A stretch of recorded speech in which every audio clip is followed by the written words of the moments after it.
এইটা একটা মেমেন্টো যেটা আমি নেতাজি করার সময় পেয়েছিলাম। মানে নেতাজির ওই ইমেজটাকে মিট করা তো আর মানে পসিবল না। আর আমিও চেষ্টাও করিনি ওই জিনিসটাকে আবার রিক্রিয়েট করা, কারণ আমার কাছে নেতাজির পরে বিবেকানন্দর চান্স এসেছিল। অভিষেক দা আমাকে এঁকে দিয়েছিল, অভিষেক দা অর্থাৎ বড় নেতাজি। যখন বোর হয়ে যায় কিছু ইভেন্ট ফুল হচ্ছে না, দুজনের মধ্যে ঝগড়া লাগিয়ে দিই, আমি উপরে একা চলে যাই, নিচে দুজনে মিলে যেটা মানে ওর বাবাকে বারণ করে সেটা যদি করে ও জানতে পারে, সেটা আমাকে বলে ঝগড়া লাগিয়ে দিয়ে খুব আনন্দ পায়, সেটা আছে। দুষ্টু তার মানে মা ছেলে ঝগড়া বাঁধে, মা ছেলে ঝগড়া বাঁধে না, ও ঝগড়া বাঁধিয়ে দেয়। না না না বাঁধে না, মা ছেলে আমাদের বাঁধে না। হ্যাঁ আমাদের দুজনে বাঁধিয়ে দেয়, আমাদের দুজনে বাঁধে। আচ্ছা এদিক থেকে সেফ সাইড। হ্যাঁ হ্যাঁ হ্যাঁ, ও আমার বন্ধু, খুব ভালো বন্ধু। ওকে সব কথা আমি বলি, কিন্তু ও আমাকে সব কথা বলে না, সেটা জেনে গেছে দর্শক।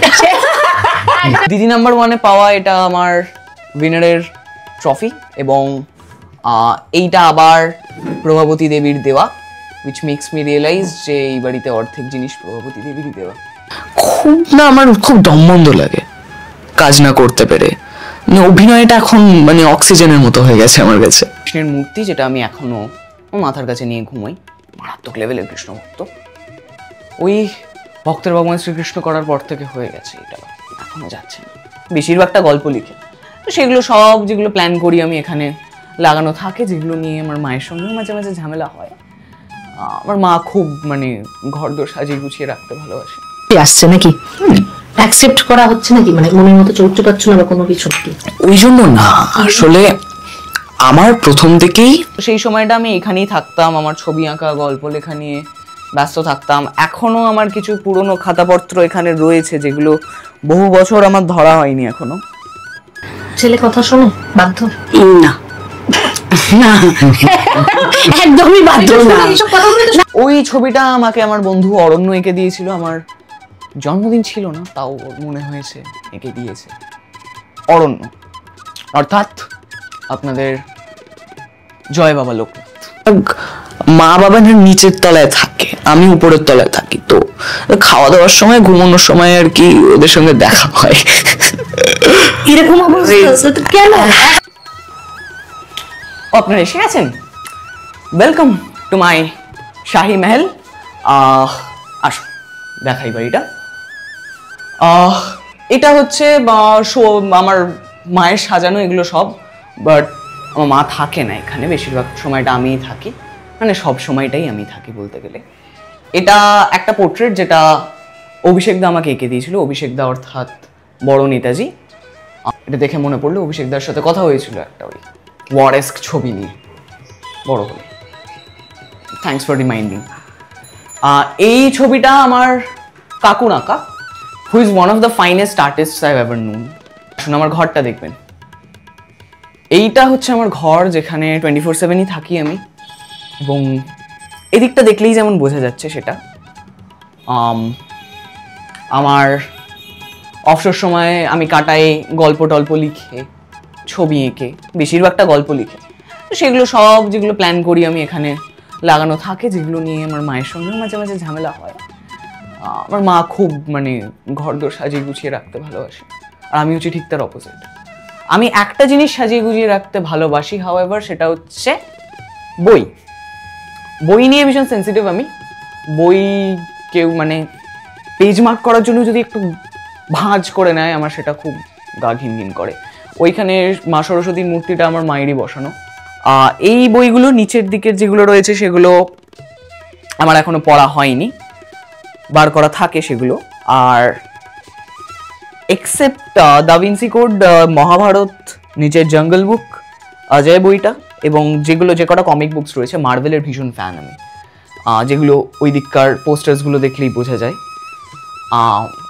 এই পোস্টারটা মূলত আমি ইয়েতে পেয়েছিলাম, স্কলাস্টিকে পেয়েছিলাম স্কুলে, যেটা একটা দিতে গিয়ে ভুল করে দুটো পোস্টার দিয়ে দেয়, এবং আমি দুটোই টাঙিয়ে রাখি।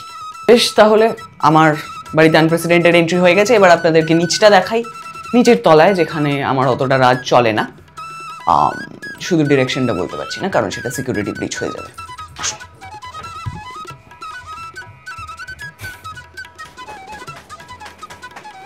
তো এইটা হচ্ছে আমাদের নিচের তলা, যেখানে মূলত যে সময়টা আমি এখানটাই থাকতাম আগে, এখন আর থাকা হয় না উপরটা হয়ে গিয়ে। তো এইখানে এইবারে দেখে বোঝা যাচ্ছে এখানে কত কম আমার রাত চলে। মূলত আমার মায়ের রাত চলে। আমি যেটা বললাম, আমার মা খুব সাজিয়ে গুজিয়ে রাখতে ভালোবাসে, এগুলো সব আমার মায়ের সাজানো। বলতে গেলে প্রতি সপ্তাহেই একবার করে এটা ওখানে ওটা সেখানে এরকম চেঞ্জেস হয়। পারফেকশনিস্ট মানুষ, এই দিক থেকে বলতে গেলে আর্টিস্ট। এইটা একটা মেমেন্টো যেটা আমি নেতাজি করার সময় পেয়েছিলাম। এইটা আমার ছোটবেলাকার ছবি, যেটা আমার হাজার আপত্তি থাকা সত্ত্বেও এখানে বসিয়ে রাখা হয়েছে। ঠিক আছে, ওই যে বললাম আমার রাত চলে না। এইটাও আমার নেতাজি চলাকালীনই তোলা ছবি, অন্য কোনো ছবির উপর জোড়াতাপ্তি মেরে বসানো।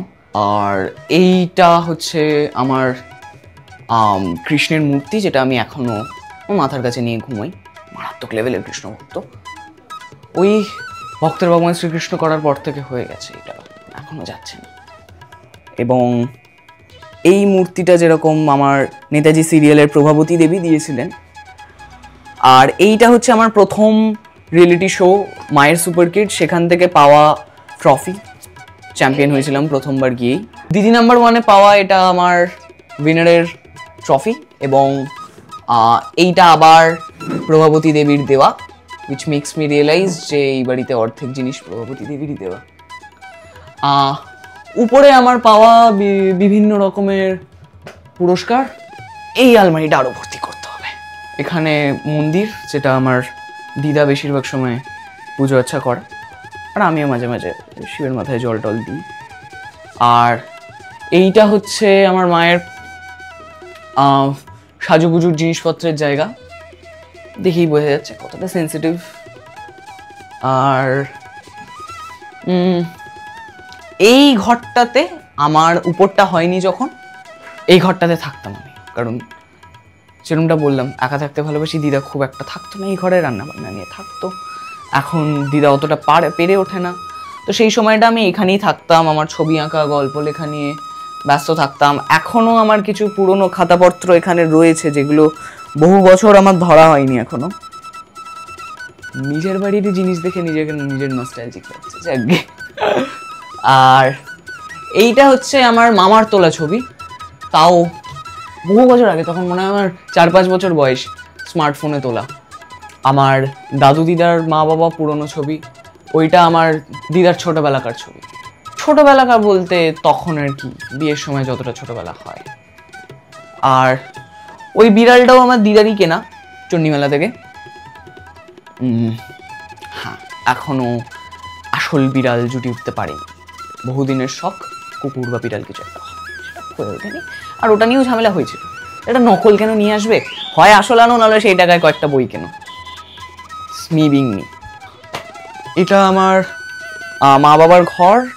এখানে আচ্ছা, আমার পছন্দের ছবি একটাই রয়েছে ওখানে, আর রাধাকৃষ্ণের একটা ছবি, যেটা যেমনটা বললাম কৃষ্ণর বিশাল ভক্ত আমি। আর এটা হচ্ছে আমার পড়ার টেবিল, যেখানে পড়াশোনা বাদে সব হয়। এখানে আমার কিছু বই খাতা রয়েছে, এগুলো সব বেশিরভাগ পড়ারই, ফলে এই ঘরটাতে আমার অতটা আশা হয় না, এক্সেপ্ট ঘুমোতে আসার সময়। আর ওই ছবিটা আমাকে আমার বন্ধু অরণ্য এঁকে দিয়েছিল, আমার জন্মদিন ছিল না, তাও ওর মনে হয়েছে এঁকে দিয়েছে অরণ্য, অর্থাৎ আপনাদের জয় বাবা লোকনাথ। অনেকক্ষণ তাহলে নিচটা দেখানো হলো, অনেকক্ষণ ধরে লোপাদি বসে রয়েছে এখন। চলো তাহলে আড্ডাটা মারা যাক।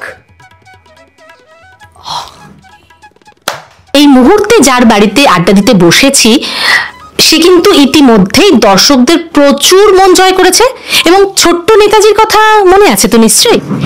সেই নেতাজি মানে অঙ্কিতের বাড়িতে আজকে হাজির, এবং জানবো সে বাড়িতে কি কি দুষ্টুমি করে। মানে বড় হয়ে গেছে অনেকটাই, তবু দুষ্টুমি কিন্তু যায়নি।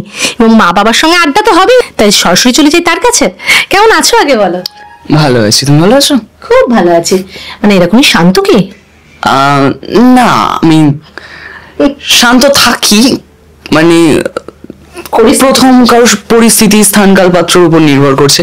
বিশেষ করে যখন কারোর সঙ্গে অনেক দিনের আলাপ আলোচনা, তারপরে অনেক দিনের আলাপ আলোচনা না হলেও সে যখন আমার ভাইব ম্যাচ করে, আমার পছন্দ তার পছন্দ মিলে, তখন আর কি তখন শান্তশিষ্ট থেকে কতটা ল্যাজ বিশিষ্ট বোঝা যায়। ও আচ্ছা, একদম।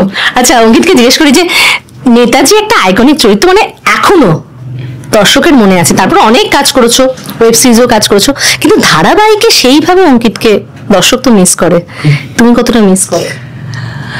মিস করি বলতে, ধারাবাহিক যে নেতাজির পরে আমি একেবারেই করিনি তা নয়, নেতাজির পরে লিডও করেছি আমি। মূলত অতটা ইম্পর্টেন্ট চরিত্র নয়, অতটা সেন্ট্রাল চরিত্র নয়, পার্শ্ব চরিত্র করেছি, করিনি তা নয়, কিন্তু যত বড় চরিত্রই হোক না কেন, মানে নেতাজির ওই ইমেজটাকে মিট করা তো আর মানে পসিবল না। আর আমিও চেষ্টাও করিনি ওই জিনিসটাকে আবার রিক্রিয়েট করা, কারণ আমার কাছে নেতাজির পরে বিবেকানন্দর চান্স এসেছিল, দুবার এসেছিল। একবার এসেছিল নেতাজি করাকালীন, আরেকবার সেম সিরিয়ালে যখন আরেকটু বড়বেলার বয়স দেখাবে, তখন আমি যখন একটু বড় হই তখন একবার আসে, কিন্তু সেগুলো করিনি আমি, কারণ এমনিতে প্রথমত তো আমি স্টিরিওটাইপড হয়ে যেতে চাইনি। তখন এবার যদি একেবারেই মানে কোনো কোথাও কিছু করতাম না তাহলে হয়তো করতাম, কিন্তু তখন আমার কাছে ভালো কাজ ছিল হাতে, তখন আমার মনে হয়নি যে একরকম চরিত্র আবার দুবার করা উচিত। আর আমার যেটা অনেক সময় মনে হয় না, যাতে অভিনয়গুলো একরকম না হয়ে যায়, যেমন এর আগে হ্যাঁ মানে এক রকমের চরিত্র কতটা আলাদা রকম ভাবে আমি করতে পারবো না পারবো। এর আগে আমি যেমন মানে অনেক জায়গায় আমি সাইকো কিলার্স এর অভিনয় করেছি, মোহমায়াতে করেছি, দশম অবতারে করেছি। এবার মোহমায়াতে যেমন দুটো প্যারালাল গল্প ছিল, এবার আমার গল্পটার সময় আমি অনেকটা টাইম পেয়েছিলাম, তো সেখানে অনেক অভিনয় দেখানোর সুযোগ ছিল আমার কাছে। দশম অবতারে অতটা ছিল না। আরেকটা হচ্ছে দশম অবতারে সিরিয়াল কিলার হোক সাইকো কিলার হোক, চরিত্রটা কিন্তু সম্পূর্ণ অন্যরকম, যার জন্য I was excited to be a part of that film. এবারে একেবারেই যদি স্টিরিওটাইপড হয়ে যায়, তখন আমি চেষ্টা করি জিনিসটাকে একটু মোল্ড করার, জিনিসটাকে একটু চেঞ্জ করার, একটু অন্যরকম বিভিন্ন রকমের চরিত্র করার। কারণ একবার যদি ওই ইয়েটাতে পৌঁছে যাই না, ওই জায়গাটাতে পৌঁছে যাই যে হ্যাঁ এরকমই চরিত্র করে, অথবা তারপরে যেরকম চরিত্র করছি সেগুলো আর দর্শক সেভাবে নেয়ও না। তো যতদিন সুযোগটা আছে হাতে, যতদিন সেরকম জায়গায় পৌঁছচ্ছি না, ততদিন অভিনয়টা নিয়ে হ্যাঁ চরিত্র পেয়েছো, এক্সপেরিমেন্ট করে যাই, ততদিন সেরকম আলাদা আলাদা রকমের কাজ করি, আলাদা আলাদা রকমের অভিনয় করে মজা আসে। আচ্ছা, অঙ্কিতকে জিজ্ঞেস করো যে অভিনয় জার্নিটা কিভাবে শুরু, মানে ব্যাকগ্রাউন্ড, মানে বাড়িতে বোধহয় কেউ ছিল, তুমি প্রথম নাকি? বাড়িতে ছিল না তা না, বাড়িতে ছিল, কিন্তু তার সাথে আমার অভিনয়তে আসার কোনো সম্পর্ক নেই, সে আলাদা। সে আমার এক মামা ছিল। তো আমার অভিনয়তে আসা হয় মূলত 4 বছর বয়সে, যখন আমি একটা রিয়েলিটি শোতে গেছিলাম। একটা রিয়েলিটি শোতে গেছিলাম, সেখানে একজন অ্যাসিস্ট্যান্ট ডিরেক্টরের মনে হয়েছিল ওই ছেলেটার পারবে, এনার্জি আছে, কাজ ফাজ দিলে পারবে করতে। তো তখন একটা সিরিয়াল করি আমি, তো সেখান থেকে আরেকটা সিরিয়াল যেখানে আরেকটু ভালো চরিত্র, আরেকটু সেন্ট্রাল ক্যারেক্টার, তারপরে আরেকটা সিরিয়াল সেখানে হিরোর ইচ্ছে ছিল না বলতে আমি অ্যাডমায়ার করতাম। ছোটবেলা থেকেই আমার সিনেমা খুব পছন্দের ছিল। এবার মানে নিজে যে কোনোদিনও গিয়ে কাজ করব সেটা মাথায় আসেনি, কিন্তু ছোট থেকেই সিনেফাইল গোছের ছিলাম। তো রিয়েলিটি শো করার পর তখন আমার মানে রিয়েলিটি শোটা করে খুব মজা হয়েছিল, ক্যামেরার সামনে একটু অন্যরকম ব্যাপার স্যাপার। তো তখন আমার যখন প্রথম সিরিয়ালের অফার আসে, তখন আমি বলে পর্যন্ত ছিলাম যে না, আমি সিরিয়াল করবো না, আমি রিয়েলিটি শোই করে যাবো। চাইলেই পাওয়া যায় স্কুলের মতো, যাবার করে দিয়ে চলে আসবো। কিন্তু তারপরে আমি সিরিয়াল করি, সেখানে খুব একটা প্রথমের দিকে অতটা ইম্পর্টেন্ট চরিত্র ছিল না, অতটা টেকনিক্যালিটিস বুঝতাম না। পরে গিয়ে আস্তে আস্তে বুঝলাম যখন কিভাবে কি হয় না হয়, নিজের কাজ দেখলাম পর্দায়, ছোট পর্দায়, বড় পর্দায় তো অনেক পরে গিয়ে কাজ করি, ছোট পর্দায় দেখতাম, তখন আস্তে আস্তে না কাজটা খুব ভালো লাগতে শুরু করে, এবং মানে কিছুটা আমার নেসেসিটি টাইপের হয়ে যায় যে হ্যাঁ জল না খেলে বাঁচতে পারবো না, খাবার না খেলে বাঁচতে পারবো না, না অভিনয় না করলে বাঁচতে পারবো না। তো এবার মানে মানে যখন অনেকটা গ্যাপ যায় যে মানে কোনো কাজ নেই হাতে, খুব না আমার খুব দমবন্ধ লাগে কাজ না করতে পেরে। অভিনয়টা এখন মানে অক্সিজেনের মতো হয়ে গেছে আমার কাছে। তুমি কি মা বাবার সাপোর্টটা ছিল মানে যখন? মা বাবার সাপোর্ট প্রথম থেকে হ্যাঁ ছিল, এটা খুবই ব্লেসড আমি, কারণ আমার চেনা জানা এরকম অনেকেই রয়েছে যাদের অভিনয় করার ইচ্ছা, অনেকে রয়েছে যাদের সুযোগ পর্যন্ত এসেছিল কিন্তু বাড়ির লোকের সাপোর্ট না করার ফলে করতে পারেনি। তো সেই ক্ষেত্রে আমি নিজেকে খুব লাকি মনে করি যে আমার যেটাতে শখ, আমার মা বাবা কোনোদিনও সেটাতে আপত্তি করেনি। পড়াশোনায় কেমন? এখন কি পড়াশোনা করা হচ্ছে? এখন ক্লাস 11। চাপ, কিন্তু আমি আমার পছন্দ মতো সাবজেক্টস তো নিয়েছি, সেখানেও মা বাবার কোনো চাপ মানে আদুরে একেবারে নাকি? আদুরে খাওয়া হয় আমি শুনি, মা বাবা আসলে তো জিজ্ঞেস করবো। হ্যাঁ হয় না তা মানে গুড কোয়েশ্চেন, খুব একটা হয় না, কারণ অতটা মানে আমি বেশিরভাগ মা বাবা নিচের তলায় থাকে, আমি উপরের তলায় থাকি, তো খাওয়া দাওয়ার সময় ঘুমানোর সময় আর কি ওদের সঙ্গে দেখা হয়। এরকম অবস্থা কেন? ছেলে এখনই এরকম কেন? ছোটবেলা থেকে একা থাকতে ভালোবাসো? হ্যাঁ একা থাকতে ভালো লাগে ছোটবেলা থেকে বলতে আমার এই উপরের তলাটা তো কয়েকদিন হলো হয়েছে, কয়েকদিন নয় বেশ কয়েক বছরই হলো। আমার যেটা বলি ছোটবেলা থেকেই ফ্যামিলির সঙ্গে থাকি, তারপরে আমি যে হই হুল্লোড় করতে ভালোবাসি না তা নয়, কিন্তু যে একদম উপরে একা ব্রুডিং ফিলোসফার হয়ে বসে থাকবো তা নয়, গল্প করতে ভালোবাসি, আমি কথা বলতে ভালোবাসি, শুধু এবার একটু মানে কি বলবো মনের মতো লোক দরকার। হ্যাঁ কত ফ্রিলি কথা বলা যায়, কত কি বলা যায় মা বাবাকে, সমবয়সী হবে, ওই যে তখন যেটা বললাম আমার মনের মিল হবে, যার সঙ্গে পছন্দের মিল হবে তাদের সঙ্গে অনেক কথা বলি আমি, একদমই আমি এরকম ব্রুডিং ফিলোসফার হয়ে থাকি না। প্রেম করা হয় এটা ক্যামেরার সামনে নাই বা বললাম, ইন্টারভিউটা মা বাবা দেখবে তো? এটা মা বাবা দেখবে। আচ্ছা এমনি ধরো আমি যেটা যাচ্ছি না, কিন্তু যদি কাউকে পছন্দ হয় কিছু, মা বাবার সাথে ফ্রিলি কথা হয় নিশ্চয়, মানে বলা হবে না? বলা হবে না। কতটা সিরিয়াস হচ্ছে এবার সেইটা, কত বছর পরে জিনিসটা ঘটছে সেটার উপর নির্ভর করছে। মা বাবা শুনলেই কি প্রথমেই মানে রাগারাগি করবে নাকি? না মনে হয় না, সবই তো শুনলো। কিছু কিছু সিক্রেট আছে। হ্যাঁ আন্টি, কত কি আমার বন্ধু বান্ধবরা আমার তাদের মা বাবাকে বলে, তাদের মা বাবা আবার আমার মা বাবাকে বলে, সেটা আমি এখনো নিজেও জানি না। তো হ্যাঁ আচ্ছা যেটা বলছিলাম যে দুষ্টুমি মানে অঙ্কিত বলে ছোটবেলা কি মানে ছোটবেলা থেকে এরকম মানে মানে ভীষণ ম্যাচিওর, কারণ এখন দেখছি ভীষণ ম্যাচিওর। হ্যাঁ ম্যাচিওর, কিন্তু দুষ্টু কি ছিলে? দুষ্টুমি যদিও আন্টি জিজ্ঞেস করবি আন্টি আঙ্কেলকে, ভালোই দুষ্টু ছিলাম, শুধু পিটুনি খাওয়া হয়েছে? পিটুনি খাওয়া কম হয়েছে, খুব একটা মানে টাইগার প্যারেন্টিং এর উপর দিয়ে যাইনি আমি, কিন্তু হ্যাঁ নিজের দুষ্টুমির ফলে, কারণ আমাকে কাউকে পেটাতে হয়নি, আমি নিজেই নিজের সব থেকে বড় শত্রু ছিলাম, অনেকবার পড়েছি, অনেকবার কাটাছড়া হয়েছে, শুধু থ্যাঙ্ক গড আমার মানে এখনো সেই স্কার গুলো নেই, অনেকের রয়েছে, সেটা হালকার উপর দিয়ে গেছে। মা না বাবা কে বেশি বকা দিত? মানে এখনো বকা দেয় কি? এখন হয়ে ওঠে না, ওই গ্র্যাভিটিটা চলে গেছে। বাধ্য আমি যতক্ষণ আমার মনের মতো কথা বলছো ততক্ষণ বাধ্য। এবার একটু যদি আমার মনে হয় যে না এটা না করলে ভালো হয়, আমার মনে হয় না এটা তো ঠিক বলছেন, মানে ঝগড়াঝাটির মধ্যে যাও না, সোজা চলে আসো, আলাদা হয়ে যাও। যাই না তা নয়, কেউ ভুল করলে বলি আমি সেটা। এখন আর কি যত বড় হচ্ছি তত ওই ব্যাপারটা চলে আসছে যে কি আর লাভ, বললো করলো, হ্যাঁ আমি ঝগড়া করব, হবে একটা ঝগড়াঝাটি মারপিট করে, শেষ পর্যন্ত হবেটা কি বুঝে আমি একদমই ঝগড়াঝাটি করি না তা নয়, করি, ভালোই করি, যতক্ষণ সেটা আমাকে কোনোভাবে এফেক্ট করছে না, বা আমার বন্ধু বান্ধবদের, আমার পরিচিত জনদের যতক্ষণ সেটা এফেক্ট করছে না ততক্ষণ কি লাভ আর করে। আজকে নর্থ কোরিয়ায় কি হচ্ছে না হচ্ছে, আমি একা ইন্ডিয়াতে বসে কি কি হ্যাঁ বাস্তববাদী একেবারে। আচ্ছা, যেটা বলছি, ধারাবাহিকের অফার তো নিশ্চয়ই আসছে নাকি?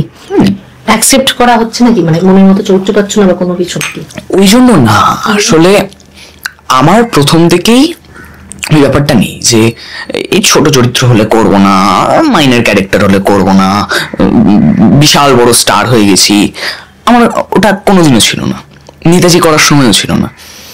সবসময় মনে হতো যে হ্যাঁ, এখনো সেই জায়গায় পৌঁছইনি আমি যে এখন নিজে চুজ করবো না এটা করবো ওটা করবো না। আমার যেরকমই চরিত্র আসুক না কেন, সেটা বড় পর্দায় হোক ছোট পর্দায় হোক, আমার অভিনয় করতে ভালো লাগে, আমি আমার মতো করি। যে কারণে আমার ধারাবাহিক করা হয় না সেটা হচ্ছে ধারাবাহিক করাটা খুব টাইম টেকিং, অনেক সময় লাগে। এবার বিশেষ করে যখন আমি 9-10-এ পড়ছি, এখন 11 চলছে, এখন অতটা সময় দেওয়াটা আমার পক্ষে সম্ভব নয়। বিশেষ করে আমি তো আইসিসি বোর্ডে পড়ি, অনেক চাপ। আমি নিই না সেটা আলাদা কথা, কিন্তু একেই নিই না তার উপর এতটা সময় অন্য একটা জায়গায় দেওয়াটা পসিবল না, সম্ভব না।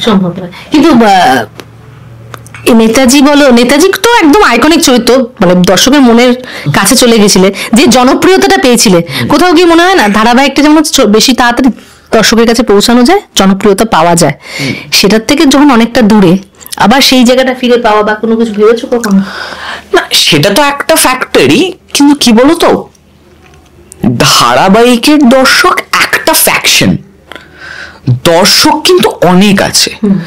এটা মার্কেটিং এর সময় মার্কেটিং শেখানো হয় যখন, তখনও বলা হয় যে এক হচ্ছে যারা তোমার ছবি দেখবে 100%, যাই আসুক না কেন, যেরকম ছবি তুমি বানাও না কেন। এক আছে যারা দেখবে না, এদেরকে হ্যাঁ দেখবে না, এদেরকে তোমার কিভাবে কনভিন্স করবে। একদল দর্শক আছে যাদের মূলত তেমন একটা ইন্টারেস্ট নেই, কিন্তু বন্ধু বান্ধব যদি বলে ছবিটা ভালো হয়েছে দেখবো, এরকম। আমি শুধু এটা বললাম একটা ফ্যান্ডামের কথা, একটা ফ্যাকশনের কথা, তার মধ্যেই এত আবার সাব ডিভিশন রয়েছে। সেখানে ধারাবাহিকের দর্শক আলাদা। আমাদের এখানে কিন্তু ইয়াঙ্গার জেনারেশন সিরিয়াল দেখে না, ফলে তুমি দেখবে আমাদের এখানে ইয়াঙ্গার জেনারেশনের জন্য যে সিরিয়াল বানানো হয় সেগুলো চলে না। যেগুলো একটু ওল্ডার জেনারেশনদের জন্য, যারা এই ধরনের জিনিসপত্র দেখে এসছে, তাদের জন্য যে সিরিয়ালগুলো হয় সেগুলো কিন্তু চলে। এবার কারণ তার মধ্যে একটা বড় কারণ তো হচ্ছে প্যান্ডেমিকের ফলে যে ওটিটির যে একটা ম্যাসিভ এক্সপোজার হয়েছে, মানুষ যে একটা সম্পূর্ণ নতুন দুনিয়া খুঁজে পেয়েছে, তারপর এইসব সিরিয়াল মানুষের আর মানে কাড়বে না মন, যে একটা ছোট ধৈর্য কমে গেছে। রিলস দেখে ইন্টারনেটের দুনিয়ায় এসে মানুষের অ্যাটেনশন স্প্যান এতটা কমে গেছে। আমি কালকেই একটা খুব ভালো আর্টিকেল পড়ছিলাম যেখানে বলছে যে সিনেমা আর কখনো ওই আগের জায়গায় যাবে না, যেখানে বড় বড় ডিরেক্টরসরা বলছে যে আমি ছবি বানাচ্ছি এই ইয়াঙ্গার জেনারেশনকে মাথায় রেখে, ফলে একটা সিনেমা একটা মিস্টার বিস্ট ভিডিওর মতো করে এডিট করা হচ্ছে, প্রচুর ফাস্ট কাটস হচ্ছে, প্রচুর এক্সপ্লোশনস হচ্ছে, মানে কোনো শর্ট 2-3 সেকেন্ডের বেশি টিকছে না ফ্রেমে, এরকম একটা ব্যাপার। এমনকি সেটা শুধু যে এডিটিং এর ক্ষেত্রে তা নয়, গল্পের ক্ষেত্রেও সেই ব্যাপারটা চলে এসছে যে আগে একটা সিন ধরো মানে অনেকটা ব্রিদিং রুম দেওয়া হতো। এখন এই টার্ভেলের ছবি এসে, আমি নিজে একজন বিশাল বড় মার্ভেল ফ্যান হয়ে বলছি, মার্ভেলের যুগ আসার পর ওই ব্যাপারটা চলে গেছে। এখন খালি অডিয়েন্সকে 1 সেকেন্ডও যেন বোর না হয়, জাস্ট অন স্ক্রিন যা চলছে সেইটা দেখে যেন দর্শক হুক থাকে। ফলে সেই রকম ফটফট করে আমি এডিট করছি, সেই রকম ভাবেই আমি স্ক্রিপ্ট করছি, যাতে করে অডিয়েন্স যাতে বোর না হয়। আগে একটা রকি ফ্র্যাঞ্চাইজ আগেকার ছবিগুলো দেখো আর তুমি এখনকার ছবিগুলো দেখো। রিসেন্টলি জ্যাকি চ্যানের যেটা ক্যারাটে কিডস লেজেন্ডস এলো, সেইটা কিভাবে এডিট করা দেখো, আর পুরনো ক্যারাটে কিড কিভাবে এডিট করা দেখো। আমার ক্যারাটে কিড অনেক আগে দেখা, কিন্তু তখন আমি এই ধরনের ছবিতে অনেক খুব মানে ভীষণ ইনফ্লুয়েন্সড এই ধরনের ছবি দেখে, মানে মডার্ন ছবি দেখে, মডার্ন ছবির কথা বলছি। তখন কিন্তু আমার খুব ভালো লেগেছিল, এই ধরনের ছবি আমার বরাবরই খুব ভালো লাগে। কিন্তু তুমি দেখো পুরনো রকি, পুরনো ক্যারাটে কিড, এক একটা সিনকে কতটা ব্রিদিং রুম দেওয়া হয়। একটা মানুষ ঘরে ফিরছে, সেই যে ঘরে ফিরছে, কোটটা খুলছে, টাঙিয়ে রাখছে, অনেক ধকল গেছে, সে যে জল খাচ্ছে, এইগুলো এখনকার ছবিতে কিন্তু ওই সিনটাই থাকবে না, কারণ আমরা ওই মডার্ন দর্শককে কেটার করার চেষ্টা করছি। ফলে সিনেমা ম্যাসিভলি একটা ম্যাসিভ ট্রান্সফরমেশন হয়েছে। যার জন্য আমি যেটা বলছিলাম যে এই যে একটা ফ্যান্ডম পুরো আলাদা হয়ে গেছে, ভাগ হয়ে গেছে। এখন কমার্শিয়াল অডিয়েন্স এবং আর্ট হাউস মুভির অডিয়েন্স আলাদা হয়ে গেছে। ফলে এত নিশ অডিয়েন্স হয়ে গেছে না, তুমি যদি একটা জায়গায়, যেটা তোমার কোয়েশ্চেনটা ছিল, একটা জায়গায় তুমি যদি অনেকদিন অ্যাবসেন্ট থাকো, তোমার কাছে প্রচুর অপশন রয়েছে, তুমি অন্য কোনো ফ্যান্ডমকে কেটার করতে পারো, তাদেরকে সেম আমব্রেলার তলায় আনতে পারো। ফলে এটা যতটা অনেকে বলে end of cinema, this is a curse to art form, না, ইটস নট আ কার্স। এটা ভালো দিকও রয়েছে, সবকিছুরই ভালো দিক থাকে, খারাপ দিক থাকে। এটা কিন্তু একদিক থেকে গিফটও, যে তোমার কাছে এখন এত অপরচুনিটিস রয়েছে, এত জায়গা রয়েছে তোমার কাছে যাওয়ার, এত অপশনস রয়েছে, তুমি কিন্তু কখনো বসে থাকবে না, আর তোমাকে ডিসঅ্যাপিয়ার হতে হবে না কখনো। আরে তুমি তিনটে মাধ্যমে কাজ করেছো না, ওয়েব সিরিজ, বড় পর্দা, ছোট পর্দা, কোন মাধ্যমটা তোমার বেশি ভালো লেগেছে? বেশি ভালো লেগেছে আমার কাজ করে, নাকি আমার কোন মাধ্যমের কাজ দেখতে ভালো লাগে, বা কিছু একটু অন্যরকম লেগেছে, বা সবকিছু তোমার অনুভূতি দিয়ে বলছি। দেখো, অ্যাজ অ্যান অ্যাক্টর আমার কাজ হচ্ছে অভিনয় করা। আমার কাজ হচ্ছে আমাকে যেরকম স্ক্রিপ্ট থাকবে, আমাকে যেরকম নির্দেশ করা হবে, আমি সেরকম অভিনয় করব। ফলে আমার কাছে এইগুলো খুব একটা ডিস্টিংক্ট নয়। আমার কাছে যেটা ম্যাটার করছে সেটা হচ্ছে চরিত্রটা আমার কাছে কতটা, আমি চরিত্রটা অভিনয় করে কতটা মজা পাচ্ছি, আমার কাছে চরিত্রটা কতটা চ্যালেঞ্জিং, কতটা অন্যরকম, আগে যেটা করেছি সেটা থেকে সম্পূর্ণ আলাদা। আমি সব থেকে ইন্টারেস্টিং চরিত্র পেয়েছি, মানে সব থেকে বেশি চ্যালেঞ্জিং চরিত্র পেয়েছি, আমি বলবো ওটিটি প্ল্যাটফর্মে। আমি আমার মনের মতো চরিত্র পেয়েছি, অনেক ডিস্টিংক্ট চরিত্র পেয়েছি। তার মানে এই না যে আমি সিনেমা করে আমার ভালো লাগেনি, সিনেমা তো অনেক কঠিন চরিত্র পেয়েছি। সিনেমাতে আমি প্রচুর পিরিয়ড পিস করেছি, যেগুলোর জন্য খুব এক্সটেন্সিভ ওয়ার্কশপ লাগে, এক্সটেন্সিভ ট্রেনিং লাগে, সেগুলো যথেষ্ট কঠিন, সেগুলোতেও কাজ করে মজা পাই। সিরিয়ালে কি বলতো, সিরিয়ালে অতটা গল্প নিয়ে তো এক্সপেরিমেন্ট করা হয় না, সময়ের ব্যাপার। হ্যাঁ, এবার যদি সেরকম সিরিয়াল হয়, যেমন নেতাজি, সম্পূর্ণ অন্য রকমের একটা সিরিয়াল, সেখানে আমাকে এক্সটেন্সিভ ওয়ার্কশপ হয়েছে আমার, এবং সেই প্রসেসটা ভীষণ এনজয় করেছি আমি।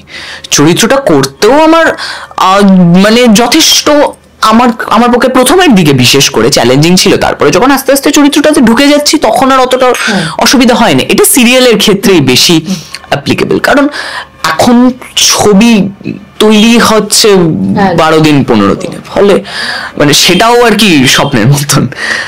ফলে সিরিয়াল বেশিরভাগ তো আমাদের এখন মডার্ন ডেতে সেট হয়, চরিত্রগুলো যতটা আর কি মানে ওয়াইড অডিয়েন্সকে কেটার করা যায়, ফলে অতটা চ্যালেঞ্জিং হয় না। Serial is a medium way you can play yourself, সরকারি চাকরির মতো।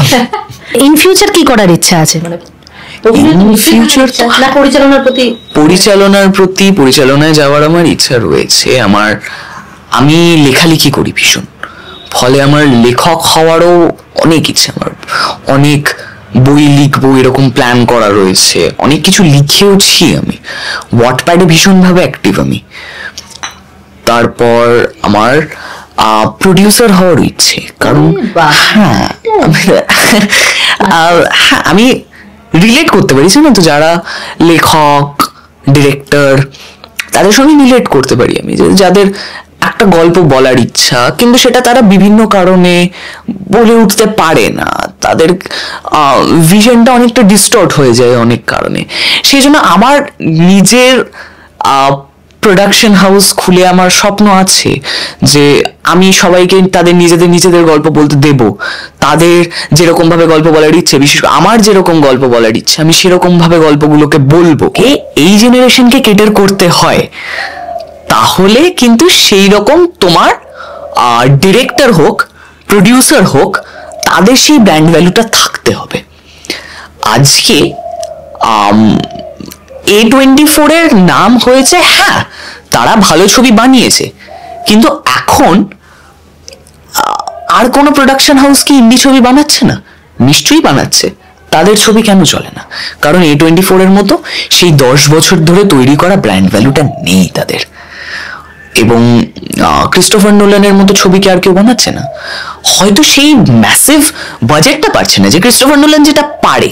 একজন প্রডিউসারকে গিয়ে বললো যে হ্যাঁ আমি একটা অরিজিনাল ছবি বানাবো, একজন আনটেস্টেড একটা গল্প, এরকম গল্প আগে হয়নি কখনো, কিন্তু এটার জন্য আমার $300 মিলিয়ন চাই। Producer will be sure Christopher Nolan you can have it, যত টাকা ইচ্ছা নাও।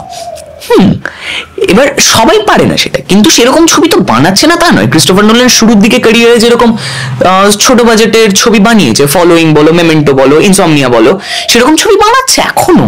আমি অনেক কাজ দেখি এমন, কিন্তু সেগুলো সেইভাবে পপুলার হয় না কারণ তাদের সেই ব্র্যান্ড ভ্যালুটা নেই, যেটা আস্তে আস্তে হয়তো বিল্ড করবে।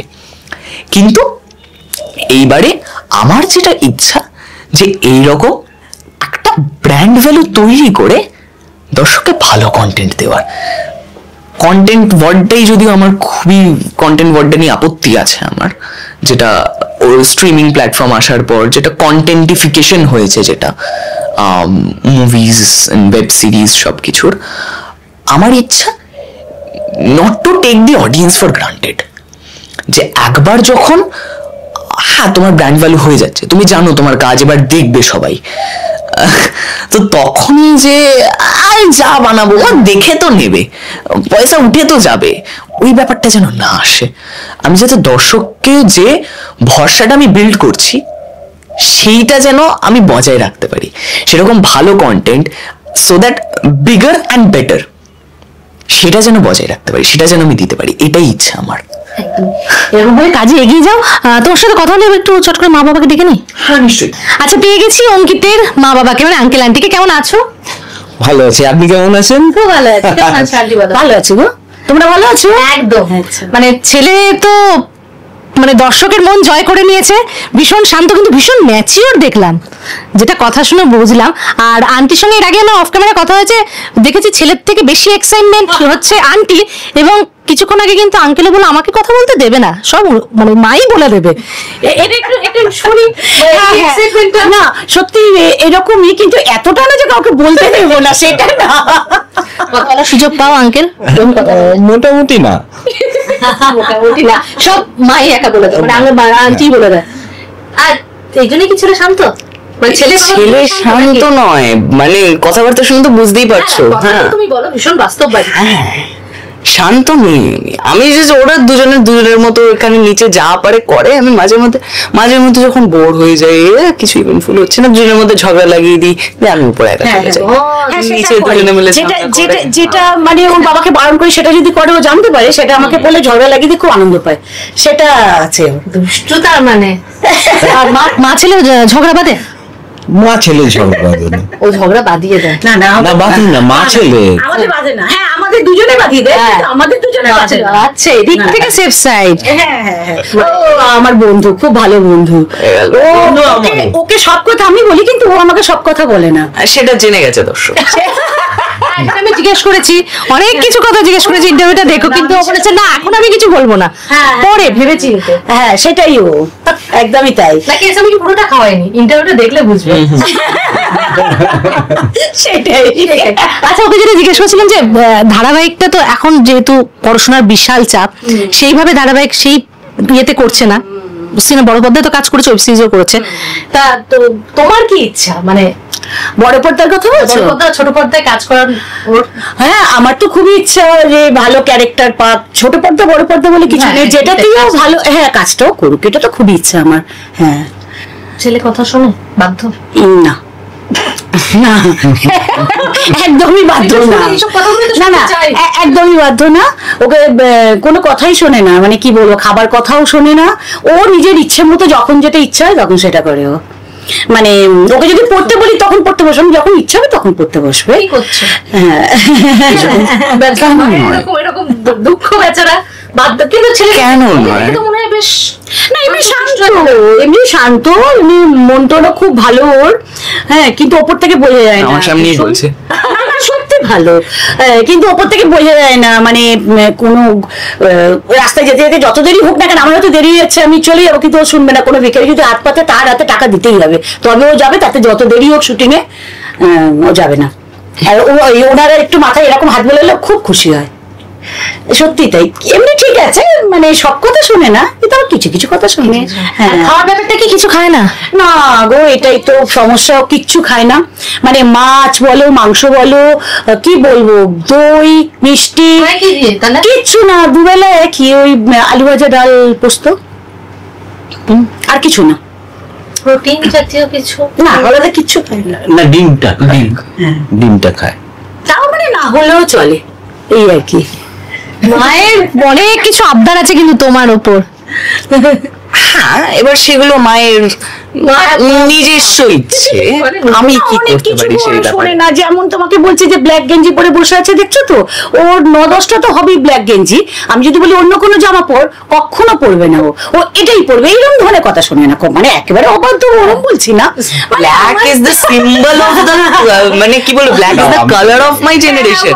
আমি ধরি, আমি হ্যাঁ, এইটাই আর কি, মানে এটাই বলছি না, ব্ল্যাক তো ব্ল্যাকই, যত কিনবো ততই ব্ল্যাক চাই। আর একটা হচ্ছে যে এরকম colour is a part of my culture.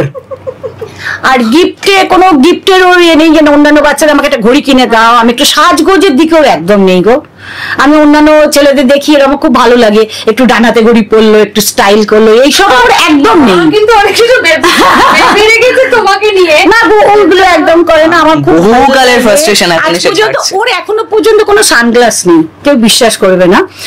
ও কখনো বলো না আমি কিনে দাও, যদি কিনে দিই বলবো ওই টাকাটা একটা বই কিনে দিতে পারতে। বই এত নেশা, ভালো তো। জন্মদিনে কোনো কিছু গিফট নেয় না, বই বই বই, শুধু বই। ভালো তো, ভীষণ বই পড়তে ভালোবাসে, এটা ভালো, এটা ভালো। হ্যাঁ হ্যাঁ হ্যাঁ, শিল্পী যখন তখন একটু মানে সেরকম ভাবে একটু থাকা তো উচিত, বা বেরোনো উচিত, কোনো ব্যাপার না। হয়তো খুব ভালো ড্রেস পরে নিল, হাই চপ্পল পরে বেরিয়ে চলে গেল, মানে কোনো নিজের প্রতি কোনো না একদম নেই। মানে মা বাবা উল্টে চাইছে তোমাকে এরকম হয়েছে, এসবিএফ এ গেছে, ও এসবিএফ এর অফিসে গেছে, গিয়ে দেখি ও হয় ছুটি পড়ে চলে এসে, আমি খেয়াল করি না, আমি খেয়াল করলে একটু অন্যান্য কিছু পড়াই, সেখানে ওর অডিশন ছিল সেদিন, মানে এইরকম অবস্থা। অন্যান্যরা যেরকম কি তাদের ড্রেসের প্রতি একটা কনসাস থাকে, একদম না। ও একেবারে নেই ওই জিনিসটা। আচ্ছা নেই, আর ওর একটা গেঞ্জি পরে সব জায়গায় যেতে বলো, ও যেতে রাজি, সেইটাকে তুমি ওকে বই কিনে দাও, খালি বই বই বই বই বই, সব কিছুতেই ওর বই। হ্যাঁ, স্কুলের বইটা একটু কম, বাজে দিকে নেশা নেই না, ও এমনি কিছু না, ও পড়ে, নালে আঁকে, নালে গল্প লেখে, নালে বন্ধুদের সঙ্গে একটু গল্প করে, আর কিছু। এমনি সব কথা শেয়ার করে আমার মনে করে, কিন্তু বুঝতে পারি করে না। ওর অন্যান্য না, বললাম না, আমি আমার বন্ধুকে বলবো, বন্ধুরা তাদের মাকে বলবে, তাদের মায়েরা এসে আমার মাকে বলবে। ও শেয়ার করে না, আমি কি করে জানলাম বলো তো, ওদের বন্ধুদের অনেক কথা যেটা ও আমাকে বলে না, কিন্তু না সেটা বলছিল না। হ্যাঁ, এবার তার মানে এই বয়সে যেটা হয় এর সাথে ওর সাথে, কিন্তু ও বলে না, তার বন্ধুর মা আমাকে বলে দিচ্ছে, কিন্তু সব ও জানে। যখন ওকে জিজ্ঞেস করছি তখন বলছে তোমার তো জানার দরকারটা কি, চলে আসে ব্যক্তিগত জীবন খবর চলে আসে, এটাই এইদিকে সোর্স আছে। তো মানুষের এত পেট পাতলা না, ও বন্ধুদের কোনো কথা বলে না, এটা কিন্তু ঠিক। আর ও কিছু ছোটবেলায় কেমন ছিল? বলো, দুষ্টু ছিল সেরকম? ওরে বাপরে বাপ, মারাত্মক দুষ্টু ছিল, একসঙ্গে। হ্যাঁ, মারাত্মক দুষ্টু ছিল। আর যখন ও ছোট ছিল, ওর বাবা বাড়ি থাকতো না, ওর দিদাও তখন সার্ভিস করতেন, বাড়ি থাকতেন না, রিটায়ার করেননি, যার ফলে পুরো পুরো পুরো পুরো একার আমার উপর দায়িত্ব। প্রচুর দুষ্টুমি আছে, এই মুহূর্তে তো কি বলবো আমি আর। মানে ও তো আমাদের মেন গেটটা বন্ধ থাকতো, ছিটকিটা খুলতে পারতো না। কবে যে হাইটটা বড় হয়ে ওই ছিটকিটা ওর হাত চলে গেছে আমি জানি না। আমি স্নান করতে গেছি, বেরিয়ে এসে দেখি কোনো ঘরে নেই। আমি তো ভয়ে ওকে খুঁজেই যাচ্ছি, ছেলে কোথায়, রাস্তায় বেরিয়ে গেল না কোথায় চলে গেল। তারপরে দেখি একেবারে উপর ছাদ থেকে, মানে ফ্ল্যাটের উপর ছাদে কতটা উচ্চিত হয়ে জানো, ওখান থেকে ও সারা দিচ্ছে এক পা করে, কখন চলে গেছে মা আমি ওপরে, এইরকম অনেক অনেক এরকম অনেকবার হয়েছে। মানে গেট নিচে বেরিয়ে গেছে, গিয়ে দৌড়চ্ছে রাস্তার মধ্যে, অনেক কিছু আছে ওর এরকম। সাইকেল নিয়ে চলে গেল, 3 চাকার সাইকেল, এবার পেছনে সবাই দৌড়চ্ছে, ও সাইকেল নিয়ে বো করে একবার এই গলি একবার ওই গলি, এরকম এত জোর চালাচ্ছে আমরা ওকে ধরতে পারছি। এখন ছোটই কিন্তু খুব, 3 চাকার যে সাইকেল, ও জোরে দৌড়েছে, একবার করে পিছনে দেখে নিচ্ছে আমাকে, আমিও পিছনে দৌড়ে পাচ্ছি না, এই গলি ওই গলি চলে যাচ্ছে। মানে শেষে একজনকে বলতে হলো দাদা একটু ধরুন ওকে, আমি ওকে পাচ্ছি না ধরতে। এইরকম চাপ দিয়েছো অনেক তুমি ছোটবেলায়। কিন্তু বড় হয়ে চেঞ্জ হয়, কিন্তু সেটা দরকার ছিল, নাহলে মায়ের ওজনটাও কমাতে হতো। সত্যি ও হওয়ার আগে আমার যা ওজন ছিল, তারপরে মোটামুটি ও হওয়ার পরে 72 কেজি ওজন, এই 52 কেজি ওজন হয়ে গেছিল। ও 18 কেজি ওজন আমায় কমিয়ে দিয়েছিল দৌড়াতে দৌড়াতে। এখন আবার শান্ত হয়েছে বলে আবার গেম একটু না ভালো গেম। আরে ও যে একা থাকতে ভালোবাসে বলো, মানে সবকিছু একা থাকতে ভালোবাসে ভীষণ। ও সারাদিন বলছে শুধু ঘুমানোর টাইমে একটু খাওয়া দাওয়ার টাইমে দেখা হয় মা বাবার সাথে। আমি বললাম মানে মানে হ্যাঁ ঠিক বলেছে। ও ওপরে সারাদিন থাকে, শুধু খাবার টাইমটাই নামে, একদমই তাই। আর শুধু এই যে বলছে দুষ্টুমিটা, শুধু কিন্তু এখানে না, শুটিং এর জায়গা তো বেশ দুষ্টুমি করেছে। তোমাকে একটা কথা বলি, আমাদের শুটিং এ শুভঙ্কর দা বলে পরিচালক একজন ছিলেন, উনি এখন মানে মজা করে ওকে বলেছে 1 এপ্রিলের দিন যে তোর প্যাক আপ। এবার ওকে মজা করে সকালবেলা বলেছে, ও জানে আমার সকালবেলা, হ্যাঁ এবার প্যাক আপ বলেছে, ও ড্রেস চেঞ্জ করে ফেলেছে, কস্টিউম চেঞ্জ করে ও বাড়ির জামা পরে ফেলেছে যাবে। এমন সময় ওকে যখন আরেকজন এডি ডাকতে এসেছেন, তখন বলছে যে আমার তো প্যাক আপ হয়ে গেছে। বলছে না তোর প্যাক আপ হয়নি, কে বললো, তোর 6খানা সিন আছে, এরপরে তো 6টা সিন আছে। ও কিছুতেই শুনবে না। গিয়ে আমি তবে ডিরেক্টরকে জিজ্ঞেস করলাম, শিবাংশু আমাদের ডিরেক্টর ছিলেন, উনি বললেন না কে বলেছে ওকে প্যাক আপ, ওর তো প্যাক আপ না। তখন ওকে বারে বারে মানে উনি বোঝাচ্ছেন, শুভঙ্কর দা বোঝাচ্ছেন যে আমি তোর সাথে একটু মজা করেছি, আজকে তো 1 এপ্রিল, তাই এপ্রিল ফুল করেছি, তুই আমাকে বাঁচা, তুই এরকম করিস না। প্রত্যেক বছর 1 এপ্রিলের দিন শুভঙ্কর আঙ্কেলের দুঃস্বপ্নে আসি আমি সেই দিনটার পর থেকে। এই বছরই কি কারণে একটা আমি ফোন করেছিলাম ওনাকে, তা উনি বলছেন বিশ্বাস করো আজকে সকালে অঙ্কিতের কথা হচ্ছিল আমার, যে প্রতি বছর 1 এপ্রিল আমার ওর কথা মনে হয় যে আমাকে এরকম বিপদে ফেলেছিল, সবার কাছে বকা খেয়েছিলেন। বিপদে আরো আছে সেটা, একবার হচ্ছে হলো এপিসোড প্রোমো হচ্ছে, এবার সেই প্রোমোর সময় এবার আমি ওকে নিয়ে গেছি, আর ওর মা খাবারটা নিয়ে আসবে, আলু ভাজা থাকবে, তাতে ও আলু ভাজাটা খাবে। এবারে যেটা হলো যে যখন শুটিংটা শুরু হলো, ও কটা বাজে বাবা, আমি নেই 12টা 12:30, আমি আর শট দেবো না। কেন?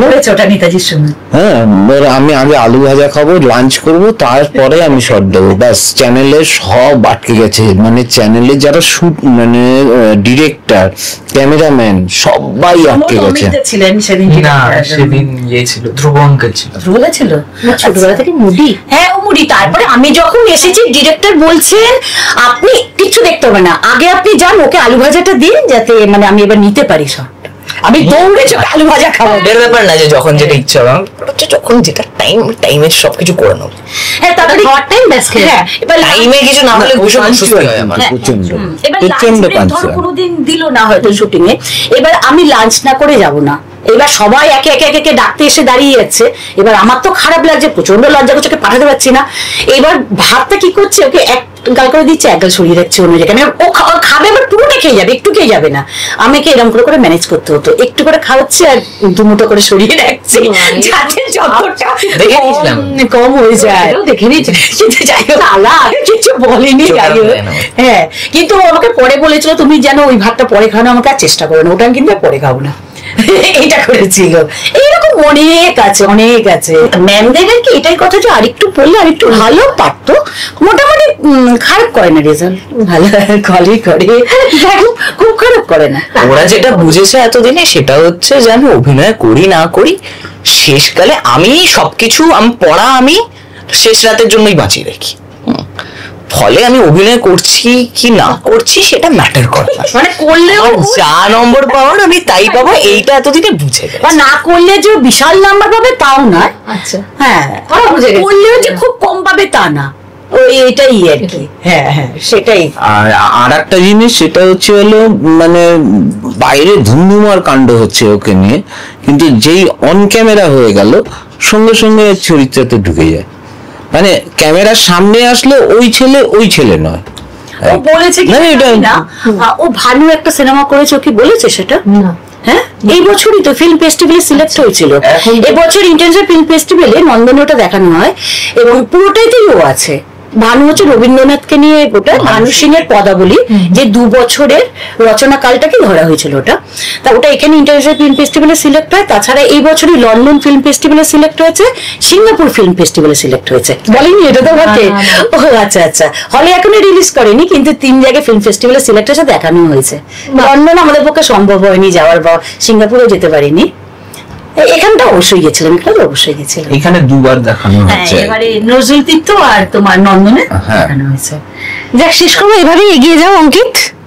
হ্যাঁ, তোমরা আশীর্বাদ একদম কাজে এগিয়ে যাও, সেই সঙ্গে মা বাবার আবদারগুলো, মায়ের আবদারগুলো একটু একটু মাথায় রেখো। এসে বললাম যতক্ষণ আমার আবদারের সঙ্গে জিনিসটা অ্যালাইন করে যাচ্ছে ততক্ষণ আর কোনো সমস্যা নেই। মায়ের আবদার সবসময় কি আর গিলবে না? হ্যাঁ, ততক্ষণ যখন আমার আবদারের বিরুদ্ধে যাচ্ছে না আমার তো কিছু যায় আসে না। একটু করে বেচারা খাওয়াতে ভালোবাসে। এবার যেহেতু খুব কম খাই, ফলে যেটুকু খাই সেটাই আর কি, আর একটু পরিমাণে বাড়ালে। ওই খাওয়ার কথা বলা ছাড়া এমনি একটু নিচে এসো, বেচারা মা বাবা চায় না। আরো গল্প করার কোনো সময় পায় না মা। আমি নিচে থাকতাম যখন, তখন বাবা তো নিচে বাবার মতো থাকে সারাদিন, দিদার মতো কাউকে না কাউকে ঠিক ফোন করছে, কোন দিদাকে মামাকে টিভি দেখছে, মাও মায়ের মতো ফোন নিয়ে থাকে। গল্পটা করবে না, সারাদিন থাকি না। হ্যাঁ, সারাদিন থাকো না, তখন কি করো? বাসন মাজো, রান্না করে, সেলাই করে, এমনিতেও যে না হলে আমি উপরে না থাকলে যে পুরো হঠাৎ করে একদম একান্নবর্তী পরিবার হয়ে যাবে না। সেটা না, আমি তোমাকে যেটা বলছি, একসাথে তালি বাজে না গো, না সেটা না। তবে অনেকে বলে যে মানে বাবা মারা সময় দেয় না, যার জন্য বন্ডিং হয় না, কিন্তু আমরা প্রচুর সময় দিতে চাই, কিন্তু অত সময় দিলেও নেবে না, ও নিতে চায় না। ও একটা নিজের জগৎ তৈরি করেছে, এটা কিন্তু ঠিক। ওই জগতে থাকতেই ভালোবাসে, সেটা সবাই জানে মোটামুটি। বন্ধু বান্ধবদের খুব ভালোবাসে, এটা কিন্তু বলতে হবে। বন্ধু ব্যবসা এভাবে এগিয়ে যাও অঙ্কিত, এবং ভীষণ ভালো থাকো। একদম। দর্শকদের কি বলবে বলো? আপাতত আমার তো মানে এখনই আমার তো বলার সময় আসেনি যে এইভাবেই ভালোবেসেছেন, তাও আপনারা যথেষ্ট ভালোবেসেছেন আমাকে। আমি আগে চাই আপনাদের জন্য, আপনাদেরকে সেই মানে আপনাদের সেই ভরসাটা অর্জন করতে, যে হ্যাঁ ছেলেটা ভালো কাজ করছে, আমাকে এন্টারটেইন করছে, তারপরে আমি আপনাদের বলবো যে হ্যাঁ এভাবেই আশীর্বাদ করে যান। ঠিক আছে, আপনারা যারা এই কদিন যে কজন মানুষ আমাকে ভালোবেসে এসছেন তারাও আমার সঙ্গে প্রার্থনা করবেন আমি যেন আপনার ভালো কাজ করতে পারি, আপনাদের আরো ভালো ভালো আপনাদেরকে এন্টারটেইন করে আসতে পারি, আরো ভালো কাজ করার সুযোগ পাই এবং আপনাদেরকে আরো ভালো গল্প বলতে পারি। ধন্যবাদ। আচ্ছা, পেয়ে গেছি অঙ্কিতের দিদাকে। কেমন আছো বলো? ভালো আছে। নাতিকে নিয়ে কি বলো? নাতি কতটা দুষ্টুমি করে তোমার সঙ্গে আগে বলো। আমার সঙ্গে কোনো রকম দুষ্টুমি করে না, কিচ্ছু করে না, কিচ্ছু করে না। দিদাকে কি পটিয়ে রেখেছো? দিদা কিছু করবে না বলছো? দিদার মাঝে তো পটাতে হয় না, পটাচ্ছে থাকে। আসলে থেকে সুদের দাম বেশি বলো। কি বলবে নাতিকে নিয়ে, কি বলবে বলো? নাতিকে নিয়ে বলবো, এখন বড় হয়েছে, কিন্তু ওকে দেখলে বোঝা যায় না ওর মনটা খুব নরম। হ্যাঁ, কারো যদি কোনো কিছু বিপদ আপদ হয় কান্নাকাটি করে, সে মানুষ করে না যে মেয়ে কি ছেলে। আমার কাজ করে তারা কেউ একদম পুরো পিঠটা হাতে করে নিয়ে এরকম বলাবে তার পিঠে, আমরা কাঁদছো কেন, এরকম। তার জন্য আমাকেও অনেক সময় ফাঁসতে হয়, সেটা আলাদা। ভালো উপকার করতে গিয়ে। এটা যুগের নিয়ম। No good deed goes unpunished. আচ্ছা, ওর অভিনয় কেমন লাগে? দিদাকে জিজ্ঞেস করি। দিদাকে জিজ্ঞেস করলে দিদা তো ভালোই বলবে। আরে সমালোচক কে বলো তো, সেটা জিজ্ঞেস করা হলো না। সব থেকে বেশি সমালোচক কে তোমার কাজের? মা। আমার কাজের মা ওখান থেকে বেশি মা। হ্যাঁ বলা যায়। আসলে কি বলতো, নিজের ফ্যামিলির লোক না, মানে যাই করি না কেন ভালো বলবে এরকম একটা ব্যাপার রয়েছে। তো এই যে বলা হয়, হ্যাঁ বলে, কিন্তু এই যে বলে না, an artist is his own worst critic. তো এবার তোমার যতক্ষণ না সেলফ স্যাটিসফ্যাকশন হচ্ছে, সেটাই তোমার সব থেকে বড় ক্রিটিক। আচ্ছা, দিদা কতটা তোমার বন্ধু শুনি? বন্ধু বলতে ওই কিরকম বলবো, এক একজন বন্ধু হয় না, সেই যতক্ষণ তোমার কথা মেনে চলছে, ঠিক মতো তুমি তোমার যা যা চাহিদা পালন করে দিচ্ছে, তারপরে সে ঠিক দেখাবে। ওই দেখো, বড় করে মাথা নাড়িয়ে দিয়েছে। শুধু ওর কথা ঠিক, ও মাকে খুব ভালোবাসে, কিন্তু মা যদি কোনো কারণে বলে রাত্রি বাবা থাক বাদ দে, সেটা হবে না, একদম হবে না সেটা। আমি বলছি, আমি যখন বলবো ঠিক আছে মায়ের সেটা ভালো লাগছে না, তোকে খাইয়ে, হ্যাঁ আমার হাতে খায় এখনো। এক্ষেত্রে বাচ্চা আছে এখনো।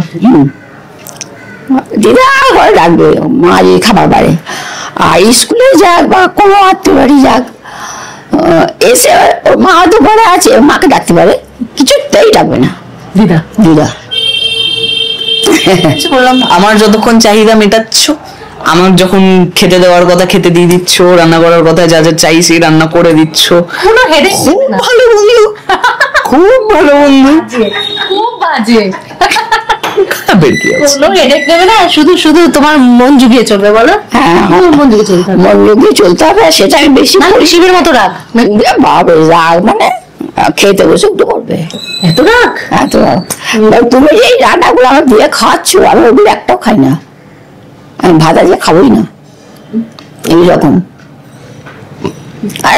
খুব মানে ফ্রিকুয়েন্টলি রাগি না আমি, রেগে গেলে চন্ডাল সেটা আলাদা কথা, রাগি কম, কিন্তু যেহেতু মানে সবকিছু বুঝিয়ে যায়। আচ্ছা যাক, খুব ভালো থাকো, এরকমই মজায় থাকো, রাগটা কমাও, আর তো বেশি কিছু বলতে পারি না। ও তো রাগ করে না কোনো, বাবা দিদা দিদা খুব ভালো।